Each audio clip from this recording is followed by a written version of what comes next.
What is down, everybody? It is your main course, Little Pancake. Welcome back to another video. Today, we are back in the Philippines, baby. Woo! And we are looking at something different. We are looking at plants today. Last, 4 videos? 5 videos, something like that, have been about Philippine animals. Today, flipping it from fauna to flora. And we are going to be talking about 2 species of endangered orchids. And why 2, you may ask? Well, plants are a lot harder to find information on, and there's generally less information about them. It's harder to find things. It's harder to really it's harder to research plants in the same way you do animals. So, I picked up 2 species here. Similar species, both orchids. Both flowers, very pretty species, so you'll be able to look at some pretty flowers during this video. It should be fun. So, today, we are talking about orchids. There is one thing that you need to know about orchids before we start that you may not know. So, if you imagine an orchid in your mind, you're probably, unless you're like that, you're probably thinking about one that you can, like an ornamental flower. Like that's on your windowsill and it's in the pot and it goes up and it's got the nice little 2 flowers. So wild orchids don't grow in a pot.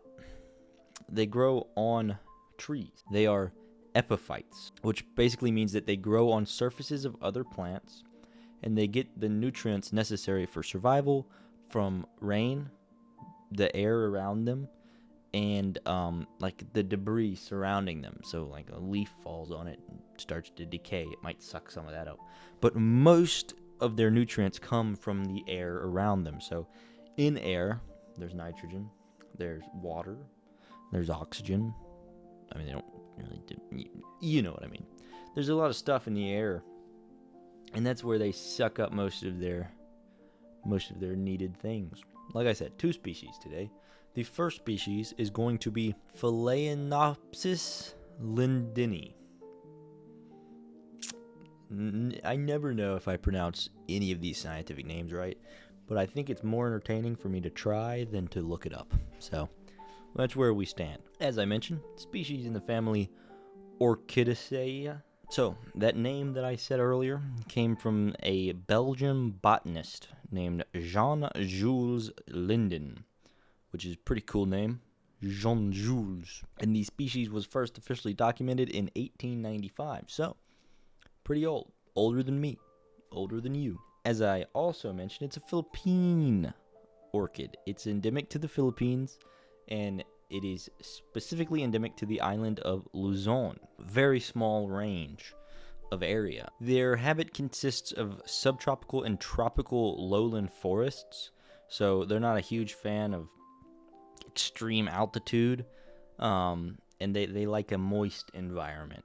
Like I said, they get a lot of their nutrients from moisture in the air, so they can't live in an arid environment. Their favored elevation is between 1,000 and 1,500 meters above sea level, so high up there. They're not on the beach, so they're high up there, but they're not top of the mountain. You feel me? They also grow best in shaded areas, so you're not going to see them on the tops of trees. You'll see them down on the first couple of branches under the canopy. And they are an endangered species, as according to the IUCN Red List. Bink. The main threats to the species are habitat loss, which is a really common threat to every endangered species, just about. That's the human effect. That's what leads to most species becoming endangered is just humans spread. Their population grows. We don't grow up. We're not going to reach the moon. We're going to expand out into other people's homes, which is fine if you're, building one house, but you start spreading subdivisions and agriculture, it can deplete some things. Habitat loss due to agriculture, due to logging, due to housing and urban development. It spreads across these islands and takes over a lot of land. But on a happier note, let's talk about the flowers. I love pretty flowers. I'm a big fan of flowers. Yeah, but the flowers are mostly white with a pale pink profusion. So that's what that looks like. The leaves are a darkish green with mottled silvery white spots. So a very pretty leaves too, to be honest. I mean, they do look pretty nice. Flowers are kind of big, not huge. They range from about 1 to 1.5 inches in diameter. So, you know, maybe yay big, something like that, something along them lines. Sorry, my lighting is kind of. Do I look majestic? Am I majestic? They also have very short stems, which are enveloped by imbricating, which is a word that I learned while researching this. Imbricating just means like encasing, enveloped. So imbricating leaf bases. Or these orchids are cultivated. They can be purchased. I found them for $38. So if you do want a Phalaenopsis lindeni, you can get one. Cultivated orchids are not a problem, but they're rare in the wild. Let's take in one last good look at this orchid. That's a pretty orchid. That's a pretty orchid. And that's all I got for that one. Like I said, it's hard to find information. I mean, if you look at the description of this video, there's a lot more sources than most of my videos have, because I scoured for information on these. They're pretty niche plants. I mean, they're not widely loved by all. You know, it's a specific orchid in the Philippines. It's not getting much press. They're not getting much playing time, you know. And the next orchid on our list is Dendrobium schwetzii. This is, once again, another orchid. It is often referred to as Schwetzi's Dendrobium. You would think that it was discovered by a guy named Schwetzii, but it was first described by a British botanist named Robert Allen Rolfe in 1911. I couldn't figure out where the Schwetzii came from. It is a species of orchid endemic to northeastern Mindanao in the Philippines. So a very, very small range for this poor guy. Not just Mindanao, but northeastern. They couldn't even give him North Mindanao. Northeastern. So, and this one is not classified as endangered. It's classified as critically endangered on the red list. Same as the last orchid. Main threat is habitat loss. And then in addition to that, over-harvesting was also listed as a big threat to this species. So people are not really anymore, but when they were in the swing of things, they were picking these right off the trees up in northeastern Mindanao and shipping them off. It led to the decline. Critically endangered, not very many of these left. They're hard to find, very rare in nature. They grow, I'm pretty sure 300 meters is about where they are best, is what I saw. They bloom in the fall and winter months, so they're pretty good. They're bloomed for quite a while, which is nice. They prefer hot climates, which makes sense. The Philippines is hot, so I've heard. Only found in primary and secondary forests, so you're not going to see one popping up in a residential area. I guess that is another thing. If you own an orchid or know someone who owns an orchid, you probably know that they are hard to keep alive.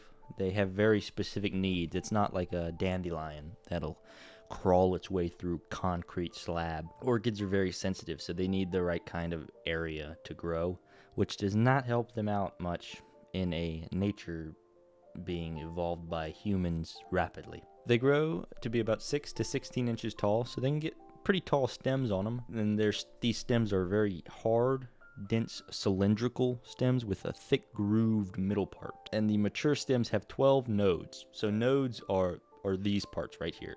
It's kind of sections in which it grows. Leaves are oblong ovals, kind of like that, I'd say. They have a leathery texture.